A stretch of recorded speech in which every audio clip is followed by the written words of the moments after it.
राम राम राम हरे हरे हरे कृष्ण कृष्ण कृष्ण हरे हरे राम राम राम हरे हरे हरे कृष्ण कृष्ण कृष्ण हरे हरे हरे राम राम राम हरे हरे हरे कृष्ण कृष्ण कृष्ण हरे हरे हरे राम राम राम हरे हरे हरे कृष्ण कृष्ण कृष्ण हरे हरे पुंडलीक वरदे हरि विठ्ठल श्री गुरु ज्ञानदेव तुकाराम पंढरीनाथ भगवान की जय माऊली ज्ञानेश्वर महाराज की जय जगद्गुरु तुकाराम महाराज की जय ब्रह्मनिष्ठ गुरुवर्य रंगनाथ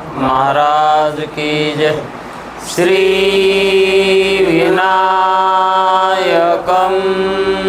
गुरुर्नौमि साखरे नाम विश्रुतं येषां चरण सान्निध्यात् जीवा मुक्ता भवन्ति साखरे वंशविख्यातं ज्ञानदानपरायणं विनायकं गुरुर्वन्दे भवबन्धैर्मुक्तये श्रीरङ्गनाथं गुरुराजवर्यं मुमुक्षूणामज्ञानदानेकदक्षं प्रभावती क्षेत्रनिवासिनं नमामि वेदान्तविदामोरिष्टं पुण्डलीकवरदे हरिविठ्ठल श्री गुरुज्ञानदेव पंढरीनाथ भगवान की जय माऊली ज्ञानेश्वर महाराज की जय जो आनंद सत्य प्रकाश विभो आणि आधार नाम रूपास बुद्धी न जाणे आणि जाणे त्यास तो अपार शुद्ध परमात्मा मीच असे माझे अपार स्वरूप समुद्रावरती जणू तरंग ब्रह्मा विष्णू महेश गणपती सूर्य चंद्र वरुण यम मिरविती देवी कुबेर ही तैसेची जो सर्वज्ञानी दयाघन मुनी हृदयी ज्याचे करीती ध्यान त्याचे बुद्धी उपाधी करुण मिथ्या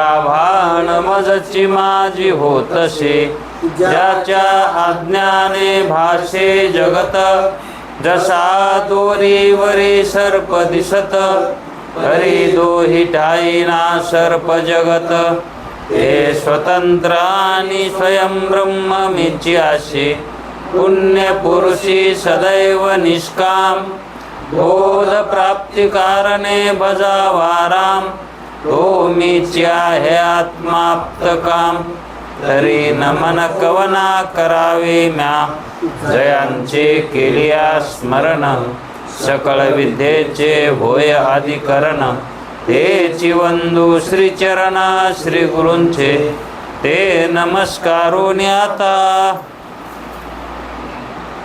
चला विचार सागर तरंग 7वा परिच्छेद 2 जीवन मुक्तीची स्थिती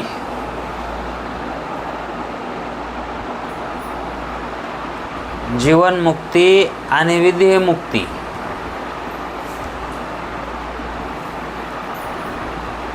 यांचं जे वर्णन आहे ते वर्णनच या ग्रंथाचा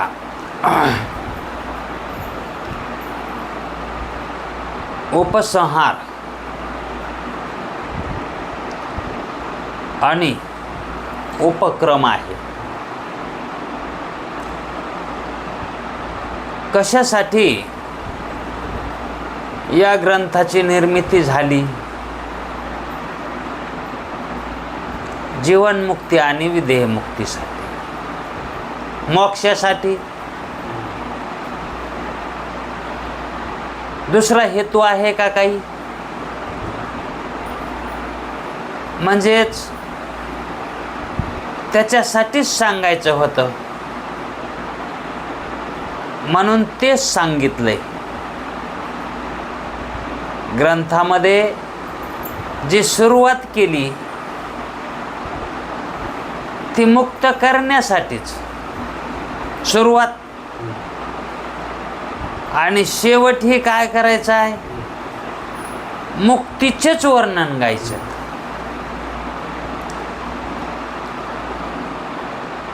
जसं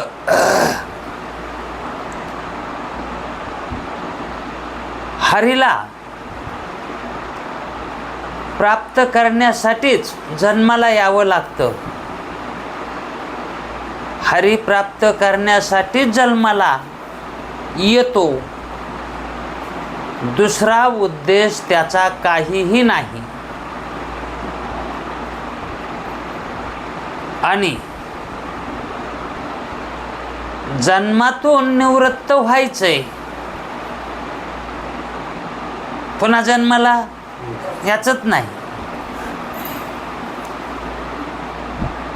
आणि मग कुठे जायचंय? हरीतच प्राप्त व्हायचंय, हरीलाच मिळायचंय. सुरुवात आणि शेवट त्या हरीतच व्हायला पाहिजे. सुरुवात जर हरीत झाली तर शेवट हरीत करता येतो. आणि जर सुरुवात हरीत नाही झाली तर शेवट हरीत करता येईल का? आणि त्यालाच सुरुवात म्हणतात ज्यानं हरीमध्ये सुरुवात केली, आणि शेवट ही त्यालाच म्हणतात ज्यानं हरीत शेवट केला. जन्माला आल्यावर मुक्तीसाठीच तो जगला, आणि ज्यावेळेस ते जगणं त्यानं त्यागलं त्यावेळेस तो मुक्तीतच तो निवृत्त झाला. म्हणजेच सुरुवात आणि शेवट ज्याच्यात आहे त्याला वारकरी संप्रदाय म्हणतात. ज्याला सुरुवाती आहे आणि जर सुरुवात नसेल तर शेवट नाही. एकूण ते कोण दिसू लागला मधात, सुरुवातीपासून नव्हता पण मधात कवा तरी दिसला, पण त्याचा शेवटही नाही झाला. त्याला काय म्हणावं? सुरुवातीपासून बी नव्हता आणि शेवटी बी नव्हता, मधातच कवा तरी दिसला. त्याला खरं म्हणावं का? मग त्याचं स्वरूप कसं आहे? कसं? तसा वारकरी संप्रदाय आहे का? तसा हा ग्रंथाचं स्वरूप आहे का? तसा उपदेश आहे का?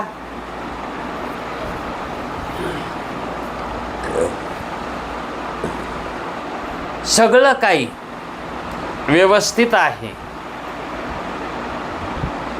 सुरुवातही त्याच्यातच आहे आणि शेवटही त्याच्यातच आहे.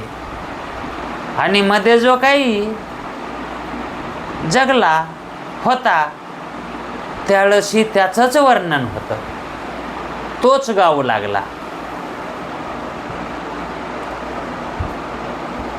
अगोदरही तोच होता, मध्येही तोच होता आणि शेवटीही तोच आहे. आधी अंती मध्ये, आधी अंती आणि मध्ये तोची हरी एक, दुसरं कोणीच नाही. आणि तेच हरीचं खरं स्वरूप आहे, तोच खरा परमार्थ आहे.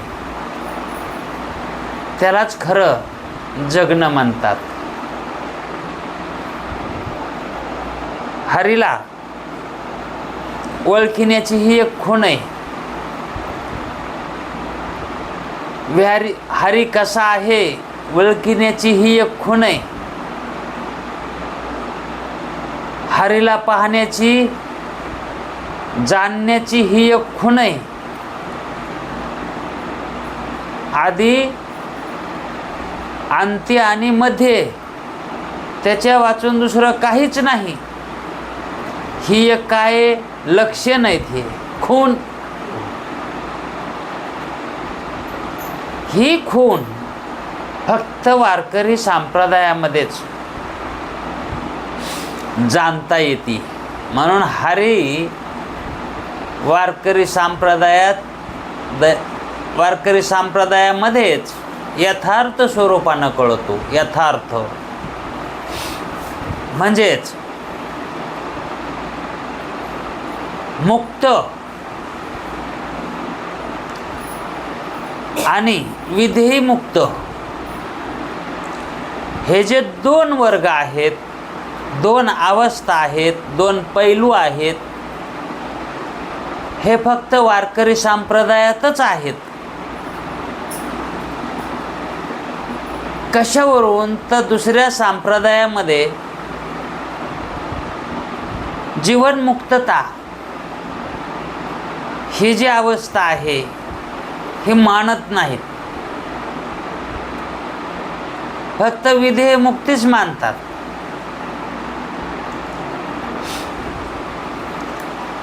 मग मुक्तीचा प्रत्यक्षता, मुक्तीची प्रत्यक्षता ही कोणी जाणली की जिचं वर्णन केलं आहे?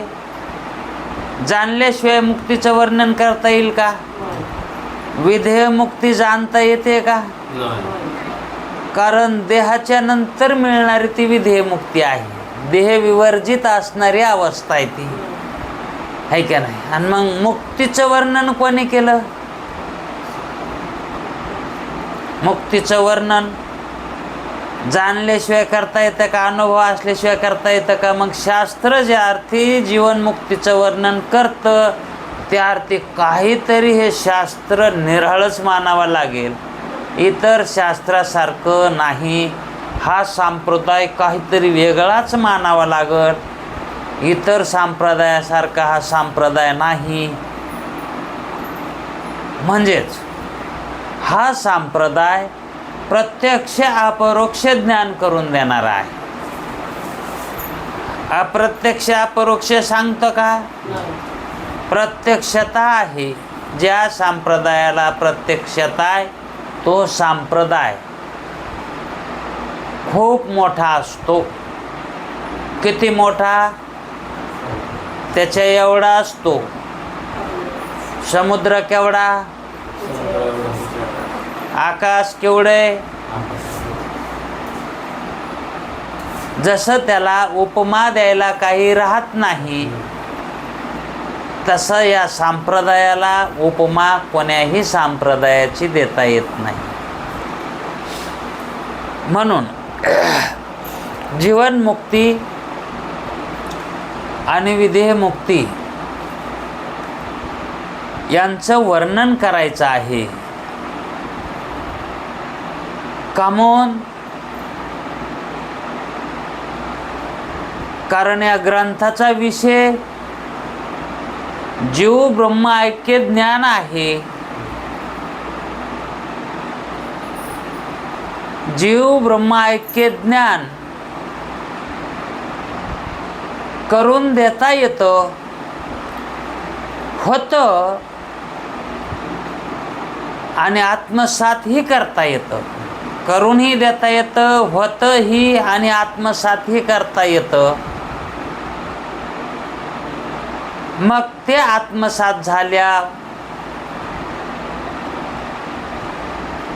त्या अंतःकरणाची अवस्था, त्या अंतःकरणाच्या वृत्तीची अवस्था म्हणजे त्याची स्थिती कशी असते, कधी ज्ञान झाल्यावर, मुक्तता, जीवनमुक्तता प्राप्त झाल्यावर त्याची अवस्था कशी असते.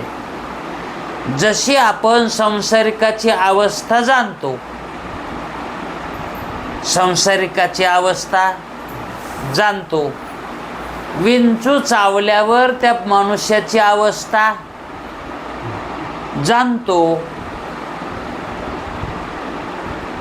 कशी असते ती अवस्था ही जाणता येते ना. मग तसं मुक्त झाल्याची अवस्था ती एक अवस्था आहे. जसं विष चढल्यावर त्या वृत्तीची अंतःकरणाची अवस्था होते, है का नाही. ती अवस्था जशी जाणता येते ना,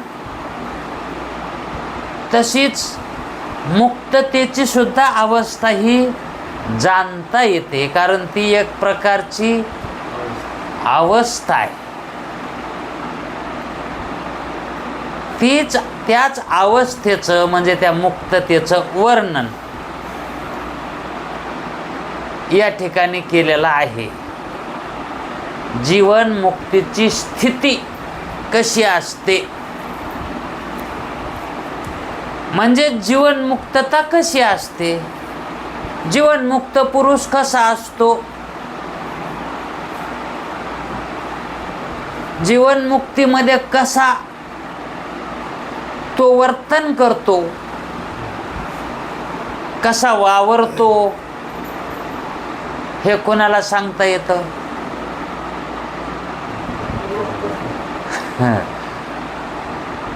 संसारिक कसा वावरतो, विंचू चावल्यावर काय होतंय हे कोणाला सांगता येतंय. ज्याला विंचू चावलेला आहे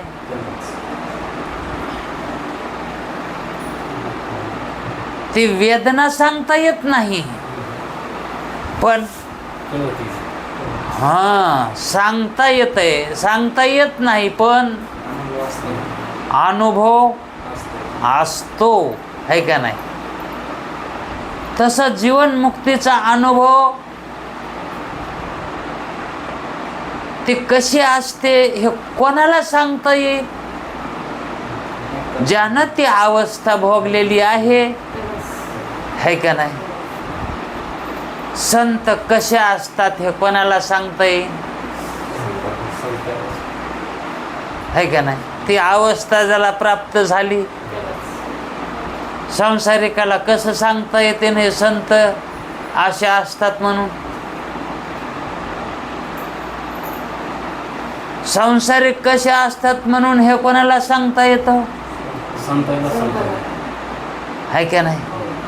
आणि संत कसे असतात म्हणून हे कोणाला सांगता येतं. संसारिक कसा असतो हे कोणाला सांगा येत नाही, है का नाही.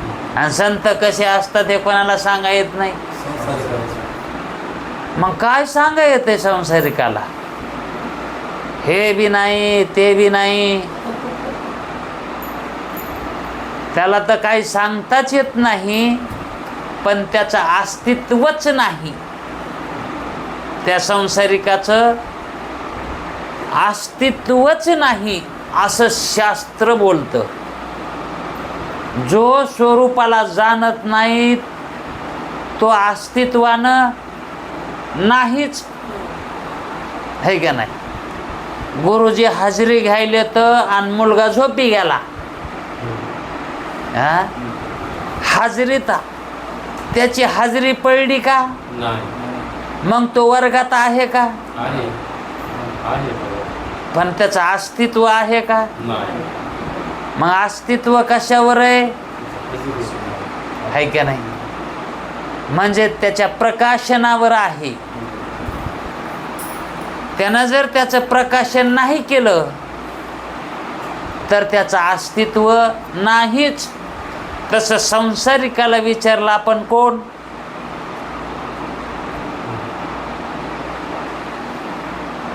तो म्हणतो तुम्हालाच कळा ना का.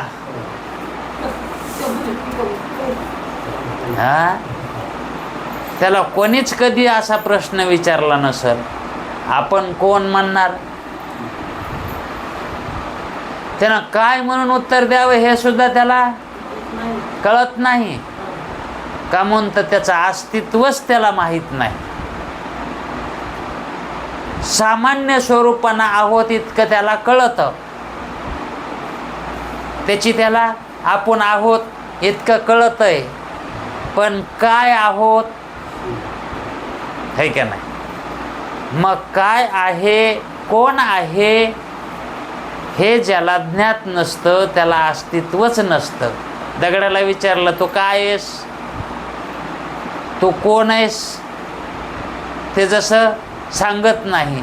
म्हणून आपण त्याचं अस्तित्व मानित नाहीत, पण नाहीच असं म्हणत नाहीत, फक्त ते आहे. त्याच्या ठिकाणी आपण त्या दगडाच्या ठिकाणी काय मानतो, जडत्व मानतो, चेतनत्व मानतो का. तसं ज्याला स्वस्वरूपाचं ज्ञान नाही त्याला जड उपमा द्यावी का चेतन उपमा द्यावी,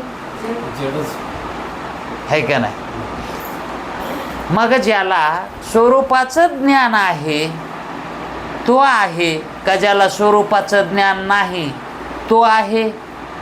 ज्याला स्वरूपाचं ज्ञान आहे तोच आहे, तेच अस्तित्वानं आहे, अस्तित्वानं. मग संसारिक असून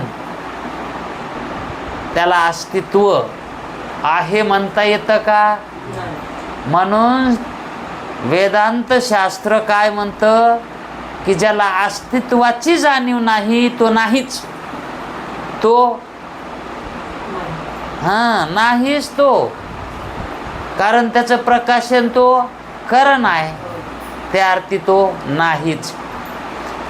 म्हणून जीवनमुक्तीची स्थिती ज्याला ज्ञात आहे तोच आहे, ज्याला आत्मतत्व जाणता आलं तोच आहे, आणि ज्याला आत्मतत्व जाणता आलं नाही, स्वच प्रकाशन करता आलं नाही, त्याला आहे म्हणावं का. आहे कोणाला म्हणायचं मग, ज्याला स्वची जाणीव आहे का नाही. मग ज्याला स्वची जाणीव नाही ते नाहीच. हा, स्वची जाणीव नाही म्हणजे तो नाहीच. मग कोणी स्वची जाणीव ही जर विपरीत ज्ञानानं करून दिली तर जमेल का. तेही नाही, ते विपरीत ज्ञानानं करून द्यायले तर है का नाही, ते अज्ञानानं करून द्यायले तर. म्हणून त्यालाही त्या ठिकाणी अस्तित्व मानता येत नाही. म्हणजे जो अज्ञानात आहे मग ते विपरीत ज्ञानानं प्रकाशन करो की अज्ञानानं प्रकाशन करो, त्याचं अस्तित्व मानता येत नाही. आणि ज्यानं ज्याचं अस्तित्व गमावून गेलेलं आहे, फक्त त्याच्याकडं थोडीशी चुनचुन आहे, उग थोडं वळवळ करायले, थोडं, त्याला त्याचं अस्तित्व जाणून देता येतंय. त्याला कोणाला द्यायचंय मग, त्याला नाही तर त्यालाच द्यायचंय ना. आणि ज्याला सगळं अस्तित्व माहीत आहे स्वतःचं, त्याला काय सांगायची गरज आहे. मग वेदांत शास्त्र कोणाला सांगतं, ज्याचं काहीतरी थोडंफार शिल्लक आहे, जाणीव थोडी का व्हायना, पण डॉक्टर आधी पाहतंय ठोके चालू आहेत का, थोडे जरी असले तरी तो प्रयत्न करायला चालू करतो. आणि काहीच नसले की ते म्हणते घरी घेऊन जा, घरी घेऊन जा. हा, उलसक तरी त्याला काय पाहिजे, माग. पोलिसायला उलसक तरी माग लागत आहे, तेव्हा चोरी गवशिता येते, है का नाही. तसं वेदांत शास्त्रालाही थोडासा माग गवसाला की त्याला ते मुक्त केल्याशी राहत नाही, थोडा तरी. मग वेदांत शास्त्र हे शास्त्र म्हणायला आहे, पण हे शास्त्र जीवन आहे, जीवन. हा, म्हणायला शास्त्र आहे पण जीवनदान करतं. जीवनदान,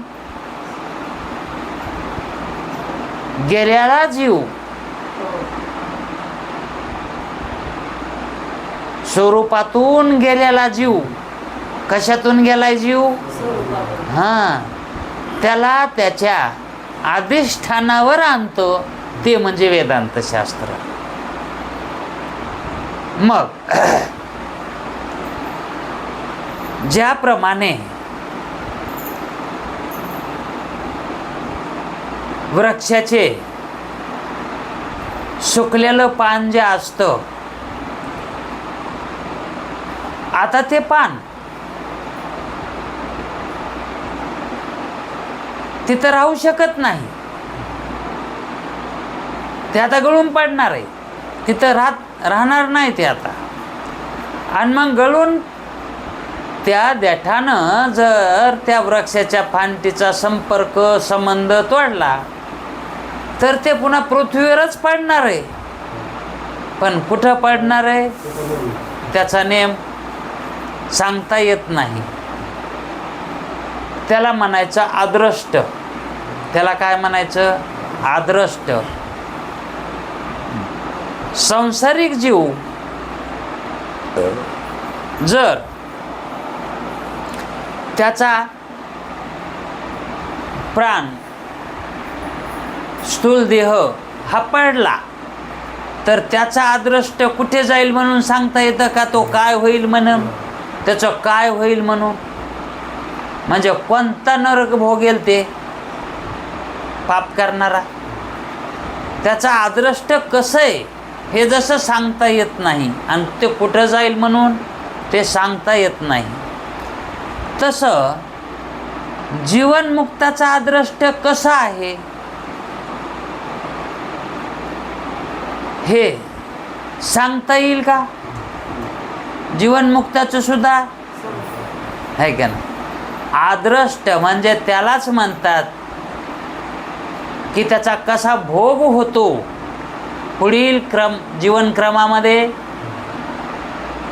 त्याला कशा प्रकारचा भोग होतो हे न सांगता येणं याला म्हणायचं अदृष्ट.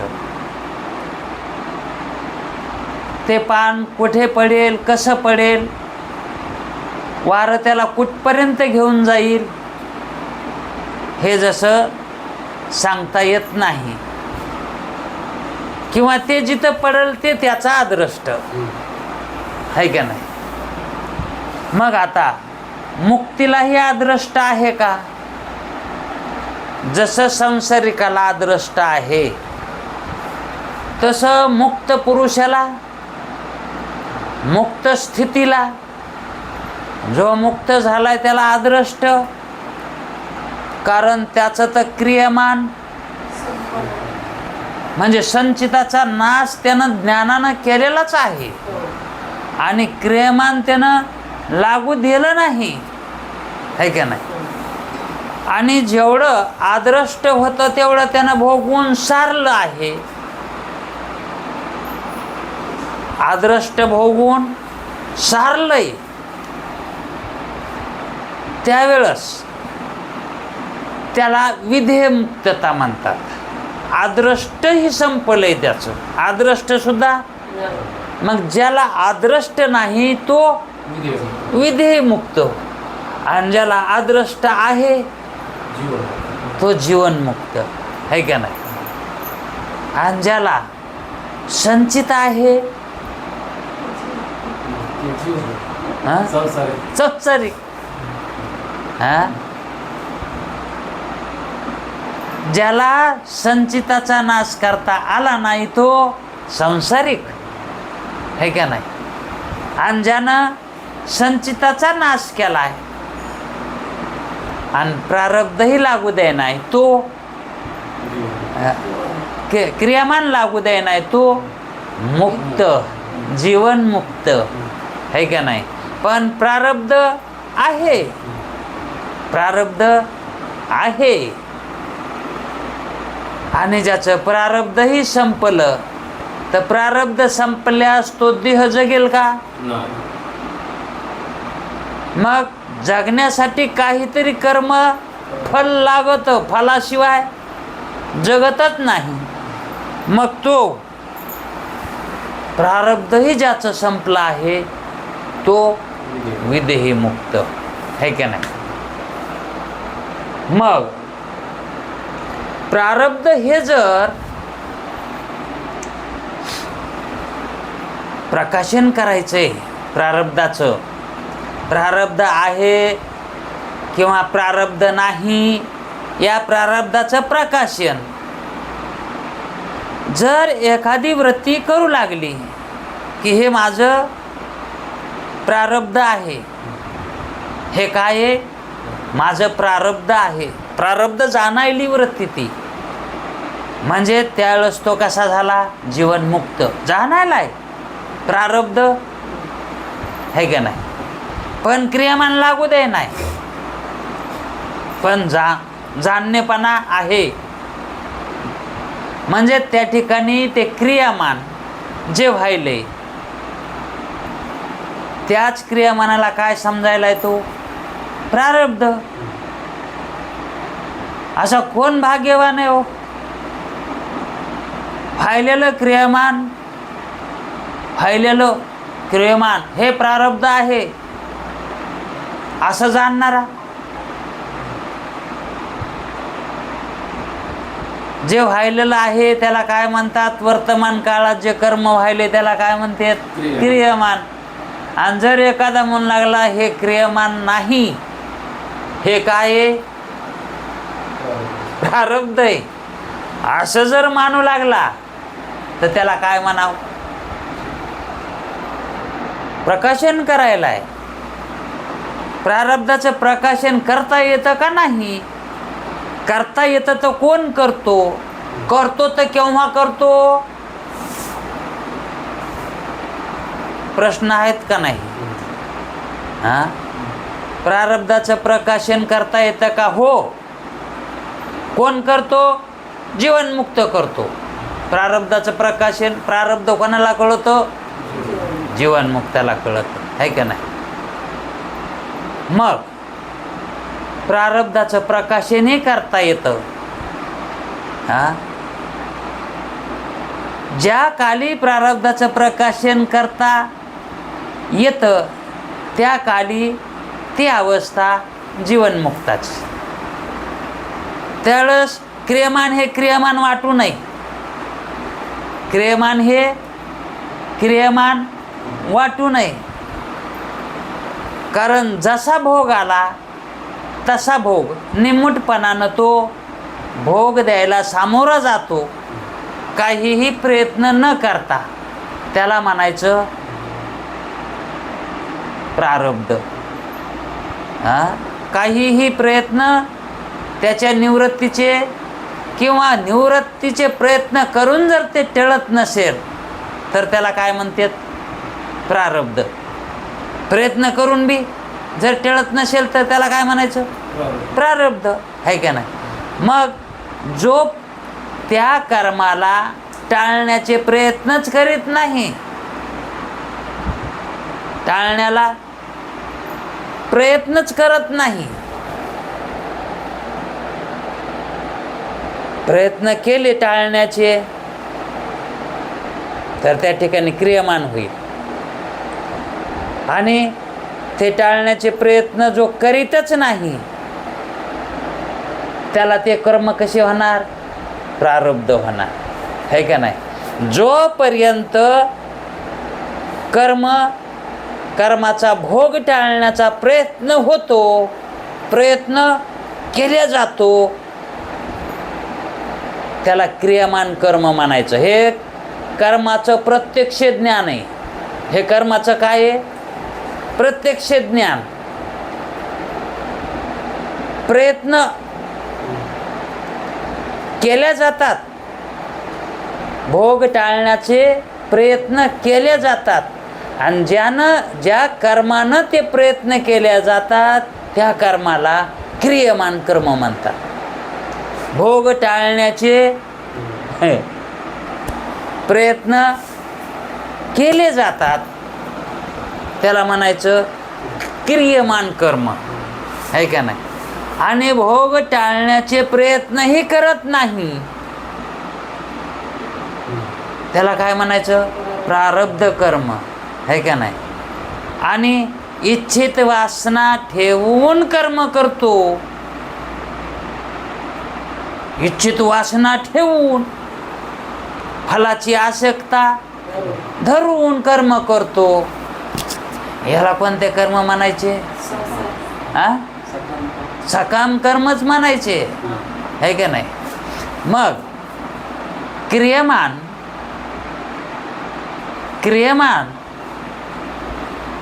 प्रारब्ध आणि संचित हे 3 कर्म मुख्यत्वे करून आसक्तीनं कर्म केले जातात. ते संचित कर्म असतात. ते कसे आहेत? ते संचित कर्म आहेत. ते त्याला करावेच लागतात. तो करतोच का म्हणून? त्याचं संचितच तसं आहे. तो करतो, त्याचं संचितच तसं आहे. ते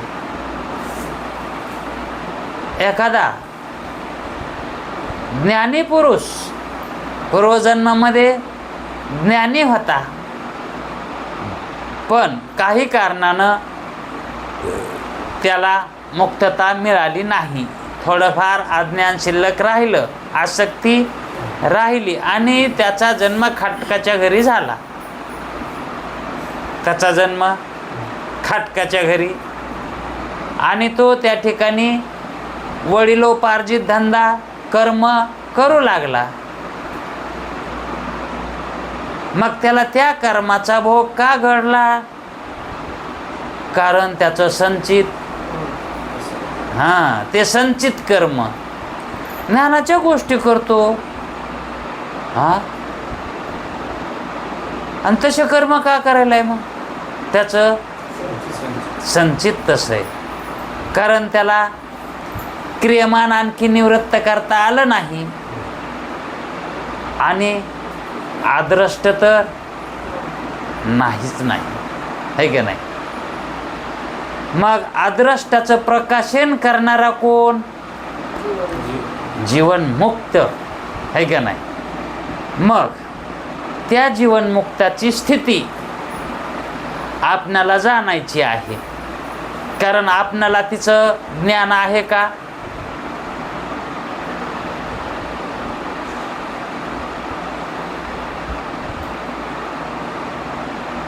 जीवनमुक्तीचंही ज्ञान नाही आणि विदेहमुक्तीचंही नाही. जीवनमुक्ती भोगता येते, जीवनमुक्ती भोगता येते. तिचं वर्णन ऐकल्यावर तेच वर्णन जर आपल्या ठिकाणी जर लागू लागले तर म्हणता येते आता आपली स्थिती कशी आहे. तसं जर लक्षण लागत असले तर मग म्हणता येते ना ही स्थिती तीच आहे. आणि जर ती स्थिती जर सिद्ध होत नसेल तर लक्षण लागत नाहीत. लक्षण न लागणं म्हणजे ती स्थिती न कळणं आहे का नाही? मग लक्षण लावून घ्यावं लागते का लागत येत होय हो. लक्षण लावून घ्यावं लागते. धुरुडी खेळताना रंग लागतो कारण लावणारे, पण रंग लागल्यावर हे कळावं रंग लागलाय. आता रंग लागलाय, आता धुरुडी पक्की आहे. रंग लागला त्या अर्थी धुरुडी पक्की झाली. आता खेळायलो धुरुडीच खेळायलो कारण रंग लागलेला दिसायला आहे का नाही. मग रंग लावून घेतला का कोणी लावला?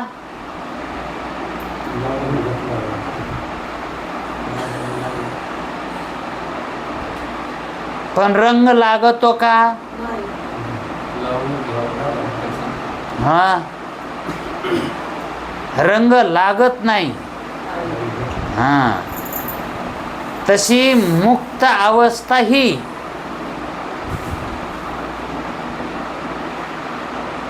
प्राप्त होती.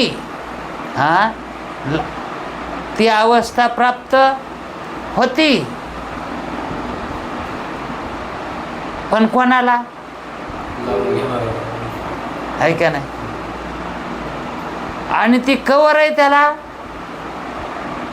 जोपर्यंत जाणीव आहे, अंतःकरण आहे, वृत्ती आहे, तोपर्यंतच ती मुक्तता कवर आहे. ती जोवर रंग पंचम आहे, पंचम रंग आहे, रंगात आहे, पंचम रंगात आहे, जोवर रंग पंचम आहे तोपर्यंतच ती रंग लावून घेण्याची, रंग लावण्याची स्थिती असते, है का नाही. जोपर्यंत पंचमहाभूताची संगत आहे, एकीकरण आहे, संबंध आहे. अंतःकरण कशाचं आहे? है का नाही. म्हणजेच अंतःकरणाचा संबंध आहे तोपर्यंतच जीवन मुक्तीचा आनंद धुरुडी खेळता येते, तवरच, है का नाही. पुन्हा एकट्यात खेळता येते का? संबंध तुटला पंचमहाभूताचा की तो कोण झाला? ब्रह्मरूप झाला. मग त्याला धुरुडी आनंद, विशेष आनंद. धुरुडी म्हणजे विशेष आनंद, है का नाही. कोणासोबत? त्याच्यासोबतच उपाधी निमित्त करून त्याच्यातच तो आनंद घेतो. ही जी अवस्था आहे ही कवर आहे जोपर्यंत अंतःकरण वृत्ती आहे तोपर्यंतच, है का नाही. म्हणून आदृष्ट कुणाला आहे? जीवनमुक्त ते अंतःकरण आहे का अंतःकरण अधिष्ठान चैतन्य? हे सांगायचं होतं. विदेहमुक्त कोण? विदेहमुक्ती कोणाला? जीवनमुक्ती कोणाला? ज्याला आदृष्ट ज्ञात आहे, ज्ञात व्हायले, ते कर्म आदृष्टाचे कळायले, तर तो जीवनमुक्त आहे का नाही. मग कवर आहे ते उपाधी आहे तोपर्यंतच. मग जीवनमुक्त कशातून मुक्त आहे? तो जीव दशेतून मुक्त आहे का नाही. मग तो आनंद कुणाला व्हायला आहे? हा, तो आनंद कुणाला? ब्रह्मालाच व्हायला. आणि तो आनंद भोगण्यासाठी त्यावेळेस त्यानं स्वरूप पदच्युत होऊन हा आनंद भोगण्यासाठी संघ केला होता. कोणता? हा विशेष आनंद भोगण्यासाठी, आहे का नाही? पण ते भोगता भोगता तो आनंद विलक्षण मुक्तीचा भोगता भोगता काय झालं? संघ झाला, सहज खेळता, आणि प्रवर्तली चिंता मागिलाची यावरी. प्रवर्तली चिंता, सहज संग झाला. कवा? खेळता खेळता, आहे का नाही? मग जीव झाला. तो काय झाला? जीव झाला. मग म्हणून आता मी परमार्थ करायलो. कशासाठी? प्रवर्तली चिंता मागिलाची, पहिली स्थिती येण्यासाठी मी परमार्थ करत आहे. का परमार्थ करायला? त्याच्यासाठी काय? याचं उत्तर ते आहे. म्हणजेच शेवटी मग काय होतंय? तो परमार्थ करणाराचं काय होतंय? त्याला जीवनमुक्तता. ही विधेय मुक्तीची पहिली अवस्था, विधेय मुक्तीची पहिली अवस्था आहे. मग त्या अवस्थेमध्ये काय दुःख असतं का? त्या अवस्थेमध्ये जे काही दुःखाचंही दुःख होत नाही आणि सुखाचंही सुख होत नाही. त्याच्या अगोदरच्या अवस्थेमध्ये केवळ दुःखच असतंय. त्याच्या अगोदरची अवस्था कोणती? संसारिक अवस्था, आहे का? त्याच्यात काय? निष्ठ दुःख आहे. जीवनमुक्तीमध्ये जीवनमुक्तीमध्ये सुखही नाही आणि दुःखही नाही, ही मधली अवस्था. आणि विधेयमुक्त अवस्था, तिच्यात केवळ सुख आहे. ती चौथी अवस्था विधेयमुक्तीची. मग ही विधेयमुक्तीची अवस्था केवळ आनंदाची, केवळ आनंद आहे तिथं. आणि जीवनमुक्तता ही तिच्यात सुखही नाही आणि दुःखही नाही. सुख का नाही? तो म्हणतो मीच सुखरूप आहे म्हणून तो कशात सुख मानेल का? आणि दुःख का नाही? अहो, दुःख होणं सुख होणं हे अंतःकरणाचे धर्म आहेत. सुखी दुःखी कोण आहे? हे अंतःकरणाचे धर्म आहेत. आणि मी अंतःकरण नाही, हे ज्ञान कधी आहे? त्या अवस्थेत आहे.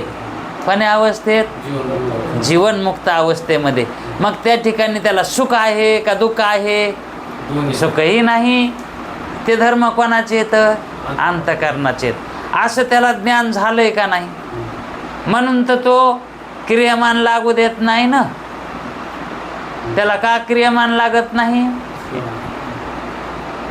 तो पाप पुण्यातीत का होतो? कारण तो अंतःकरणापासून निराळा झालेला असतो. म्हणून तो जीव आहे का? तो जीव कुठे असतो? अंतःकरणाच्या संबंधानं जीव आहे. आणि जो अंतःकरणच मानत नाही तो जीव कशाचा आला? मग तो कोण? त्या जीवातून मुक्त. मग विधेयमुक्त का नाही? कारण विधेयमुक्तीचे जे लक्षण आहेत त्याच्या ठिकाणी तो प्रकाशन करायला आहे. तो भूक लागली,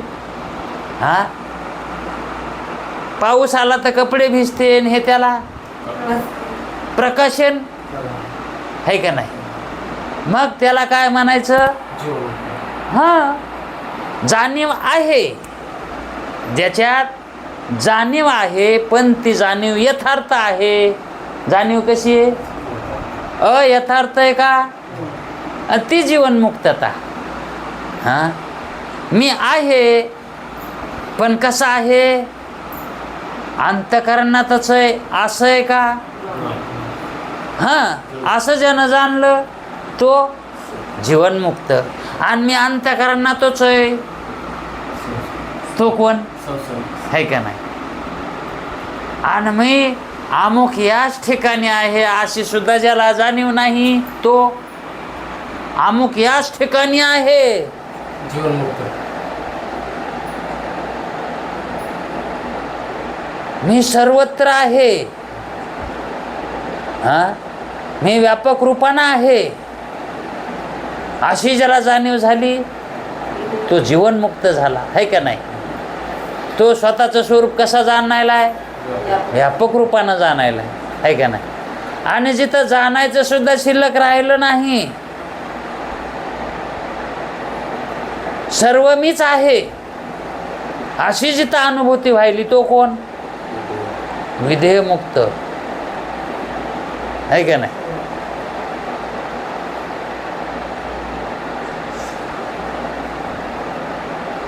त्याच्या वाचून त्याला दुसरं प्रकाशनच करता येत नाही.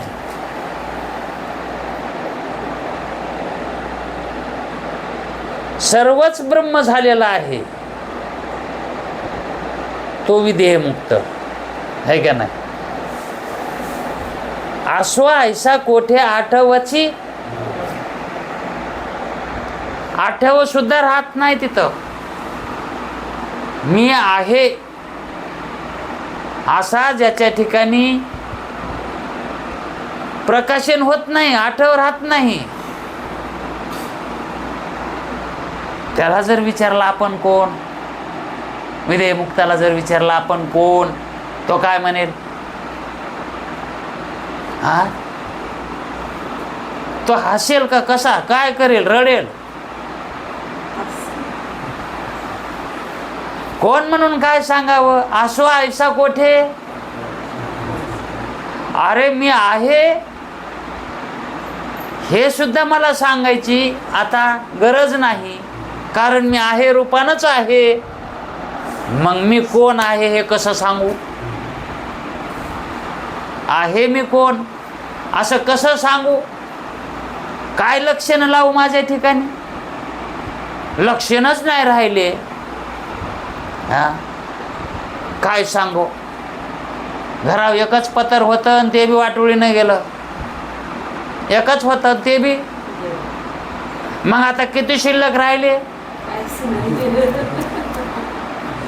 तसं विधेयमुक्ताला सगळे लक्षणं होते, ते लक्षणं देहमुक्ती सहित त्यानं घालून टाकले. जो आठव होता तोही, आणि त्याच्याबरोबर ते नाठव बी गेला. मग असो ऐसा कोठे, आठवची नाही. अमुक असं आहे म्हणून काय सांगू, आठवतच नाही. का म्हणतं देहीच विदेही, आता मी त्या दशेला आहे असं तो म्हणतो. देहीचं विदेही भोगू दशा असं तो म्हणतो. का असं जाणावं लागतंय विधेय देह जीवनमुक्तानं. हे ज्ञान कोणाला होतंय, विधेयमुक्ताचं ज्ञान कोणाला आहे, विधेयमुक्ताचं ज्ञान. आणि जीवनमुक्ताचं ज्ञान कोणाला असायला पाहिजे, संसारिकाला. आणि संसारिकाचं ज्ञान कोणाला असायला पाहिजे, भ्रष्टाला, नास्तिकाला, त्याला दुराचारी जे म्हणतात आहे का नाही. मग दुराचारीनं संसारिकाचं ज्ञान आहे, त्याला ज्ञान होतंय. तो म्हणतो बा नाही हे चांगल्या घरचे, कवा प्याला येत नाहीत, खाला येत नाहीत, कवा भांडणं करीत नाहीत. हे कसे येतो, संसारिक येतं. आणि आपलं काय, रोजच भांडणं, कुठे बी बसतो, काही बी खातो, कोणाचं बी खातो, कसं बी राहतो. पण ते जाणते का नाही, हे माणसं आपल्यासारखे नाहीत रे. हे माणसं आपल्यासारखे नाहीत. म्हणजे ते काय म्हणतं, हे संसारिक येतं. आता ते बी संसारिकच असतो, पण संसारिकासारखा सुद्धा नसतो. त्यानं ते सुद्धा गमवून बसलेला असतो. म्हणून तो दुराचारी झालेला असतो. त्याच्या ठिकाणी आचार कसा असतो, मग दुराचाराला संसारिकाचं ज्ञान असतंय, है का नाही? मग दुराचारानं काय करावं? संसारिकासारखं आचरण करावं ना. आणि संसारिकाला ज्ञान मुक्ताचं घेता येतंय, है का नाही? संसारिक लोक म्हणतात ना, त्याला विचारा ना, का हो त्या महाराजासंग तुम्ही कमन हिंडतात, कमन फिरतात,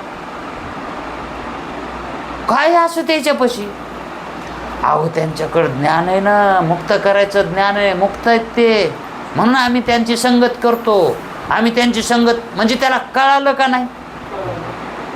संसारिकाला मुक्त आहे का नाही? हा, मग मुक्ताला कोण कळायला पाहिजे? मग विदेहमुक्त कोणाचा विषय? जीवनमुक्ताचा विषय. आणि विदेहमुक्ताला विषय काय आहे? विषय तो त्यांचा काय झाला विषय? नावडे जनधन माता पिता. मग तो काय म्हणतो? निर्वाण गोविंदू असे मागे पुढे काहीच साकडे पडोने दी. अशी त्या वृत्ती त्याची कशी झालेली असते? या वृत्तीवर तो असतो. पण ती वृत्ती कोणाला कळती? जीवनमुक्तालाच कळती की विधेयमुक्ताची वृत्ती कशी असते. म्हणून विधेयमुक्तीचं ज्ञान जीवनमुक्तीतच करून घ्यावं लागतं. विधेयमुक्तीचं ज्ञान कुठे करून घ्यावं लागतं? तेच ज्ञान जीवनमुक्तीचं स्थिती ह्या परिच्छेदामध्ये सांगितलेली आहे. शास्त्र कसं सांगतं नेमकं? पण शास्त्र कसं सांगायले हे कळण्यासाठी, ते समजण्यासाठी ह्या तिन्ही अवस्था, तिन्ही वृत्त्या कळाव्यात म्हणून आज आपण मुक्तीचं लक्षणं कशी आहेत, कोण कोणाला विषय होतंय, हे आज पाहिलं. आता उद्या त्याची स्थिती कशी असते ते पाहू. वेळ झालेला आहे. पुंडलिक वरदे हरी विठ्ठल.